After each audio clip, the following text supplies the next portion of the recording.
ये रूपरेखा क्या है पप्पू सिंह जी, रूपरेखा हमें बताएं आप। जिस तरह के जो आप ये प्रदर्शन देख रहे हो, जो सभी सर्व समाज का प्रदर्शन है। इसके अंदर सांसी समाज हो गया, बागड़ी समाज हो गया, सिख सिकलीगर समाज हो गया, सब अपनी अपनी बातें रख रहे हैं। हमने भी अपनी बातें रखी। हमने अपने बातों के अंदर सिख सिकलीगर समाज की समस्या रखी। जिस तरह के हिंदुस्तान के अंदर सिख सिकलीगर की समाज की जो आबादी है वो 4 करोड़ से ऊपर है, लेकिन जिस तरह दिल्ली के अंदर मैंने ARTR लगाई और सिख सिकलीगर समाज की आबादी पूछी तो सिर्फ उन्होंने हमें सिर्फ 10,000 की आबादी बताई। वो अपनी जगह बिल्कुल ठीक है, क्योंकि दिल्ली के अंदर अगर हमारा सिख सिकलीगर समाज की अगर आबादी है तो 70 से 80 हज़ार की आबादी है, लेकिन हमारे जाति प्रमाण पत्र बनाए नहीं जा रहे, वो पीछे से बंद कर दिए गए हैं। और फिर वो बाप दादों के पीछे से हमारे कुछ प्रूफ मांगते हैं जो हमारे पास अभी है नहीं, तो उस वजह से हमारे जाति प्रमाण पत्र बनते नहीं है, इसलिए हमारे कागजों में संख्या कम है। तो हमारी दिल्ली सरकार से भी और केंद्र सरकार से भी यही अपील है कि इनकी एक बार दोबारा हमारी जनगणति करवाई जाए, जिसके अंदर पता चले पूरे हिंदुस्तान में सिकलीगर समाज की आबादी कितनी है और दिल्ली में आबादी कितनी है। क्योंकि इसकी वजह से हमारा जो सिख सिकलीगर समाज का नौजवान है वो आक्रोश के अंदर है और काफ़ी गुस्से के अंदर है, क्योंकि जो हमारे सिख जथेदारियाँ हैं वो जब भी स्टेट के ऊपर खड़े होकर के कोई भाषण या कोई प्रोग्राम करते हैं तो वो ये बताते हैं कि हमारी आबादी 2% है, हिंदुस्तान में हम 2% है, जो घट के अब 1.5% या 2.5% पे आ रहे हैं। तो इसको देख करके सिख सिकलीगर समाज के जो नौजवान हमारे बच्चे हैं उनके अंदर आक्रोश पैदा होता है कि हमारी आबादी जबकि हिंदुस्तान में 4 करोड़ है तो सिख समुदाय अपने आप को 2 करोड़ क्यों बताता है। तो उसके अंदर जब लक्की शाह बंजारा हाल के अंदर 2016 के अंदर माननीय सरदार मंजीत सिंह जी के ने एक प्रोग्राम किया था जिसका नाम था गुरु लाधोरे, उसके अंदर मंजीत सिंह जी के साहब ने एक भाषण दिया था जिसके अंदर उन्होंने कहा था कि हम सिकलीगर समाज, लभाणे समाज, बंजारा समाज, इन सबको अगर हम अपने साथ जोड़ते हैं तो हम 12 से 13% हो जाते हैं। तो फिर मैं ये पूछना चाहता हूँ बाकी सिख जथेदारियों को, जो श्रोमणी कमेटी पंजाब को, दिल्ली कमेटी, गुरुद्वारा प्रबंध कमेटी को, कि आपके लोग सिर्फ हम जब भी स्टेट पे खड़े होते हैं तो वो अपने आप को 2% क्यों बताते हैं? क्या वो सिकलीगर समाज को सिख नहीं मानते? कि हमारे जितने भी कार्य हैं सारे हमारे कार्य गुरु अनुसार होते हैं, गुरुद्वारे के अनुसार होते हैं। हमारा मरना जीना ब्याह शादी सब गुरुद्वारे के अनुसार। हमारे घर कच्चे हैं लेकिन हमारी सिक्खी बिल्कुल पक्की है, फिर भी ये हमारी बहानी फटते हैं, क्योंकि गुरुद्वारा प्रबंध कमेटी हो चाहे श्रोमणी कमेटी हो पंजाब, इनके बीच के अंदर ना ही कोई हमारे कोई पदाधिकारी है, ना ही कोई हमारे अहदे के ऊपर कोई हमारे सिकलीगर समाज का बंदा है, ना किसी को नौकरी मिली हुई है, ना किसी गुरुद्वारे में इनको कोई काम मिलता। क्योंकि क्यों हमारे से हमारा हक हमसे क्यों छीना जाता है? तो मैं आपके चैनल से ये पूछना चाहता हूँ, चैनल के माध्यम से, कि हमारा हक हमें क्यों नहीं दिया जाता? क्यों हमारे गुरुद्वारा प्रबंध कमेटी हो, जो श्रोमणी कमेटी पंजाब हो, उनके बीच के अंदर सिकलीगर समाज का एक भी बंदा पद के ऊपर नहीं है, कोई बड़ी जिम्मेदारी पे नहीं है, कोई नौकरी पे नहीं है? तो क्या ये हमारे साथ दुर्व्यवहार नहीं है? हम हिंदुस्तान के अंदर खुद रफू जी की तरह जीने पे मजबूर हैं, क्योंकि ना ही हमारी तरफ हिंदुस्तान की गवर्नमेंट हमारी तरफ नज़र देती वहाँ पड़ती और ना ही हमारी तरफ गुरुद्वारा कमेटी। तो हम कहाँ जाएं? हमारा यही एक आक्रोश है, एक यही गुस्सा है जो हमने आज आकर जंतर मंतर पे निकाला।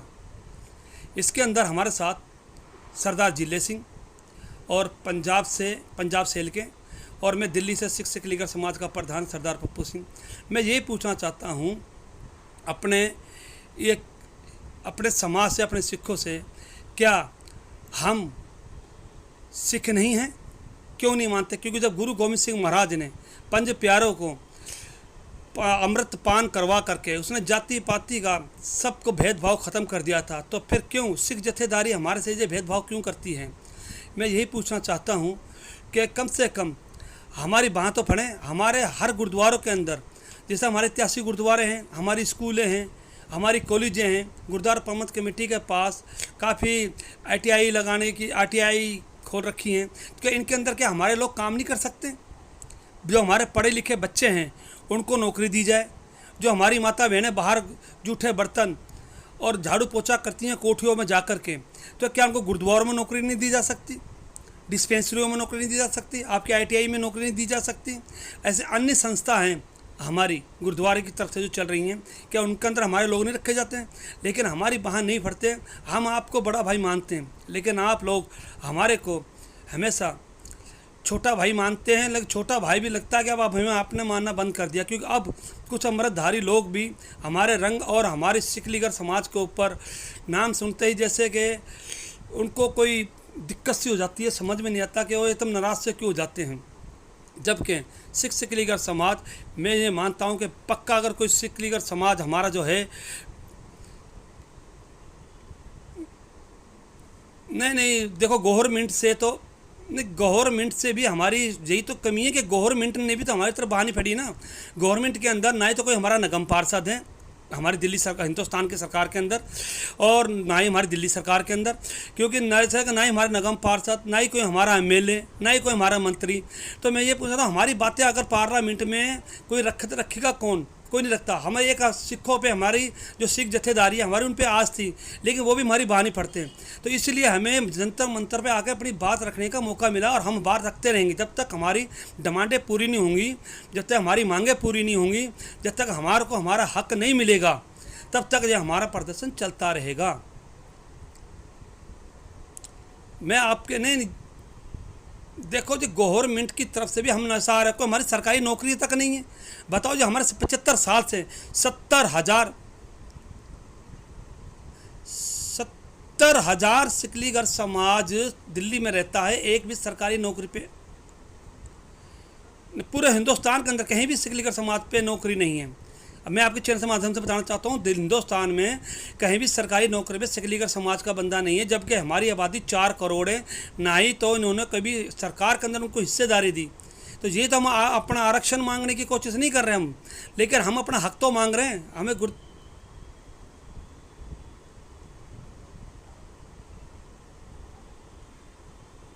नहीं, हमारी यही डिमांड है। हमारा देखो, हम आज़ाद कहा, अपना आज़ाद इलेक्शन लड़ने से हम नहीं पूरी पा सकते। 70,000 हमारे लोग हैं, तो अलग अलग एरिया में बटे हुए हैं। किसी के अंदर हमारे 20,000 हमारे वोटर हैं, किसी एरिया के अंदर हमारे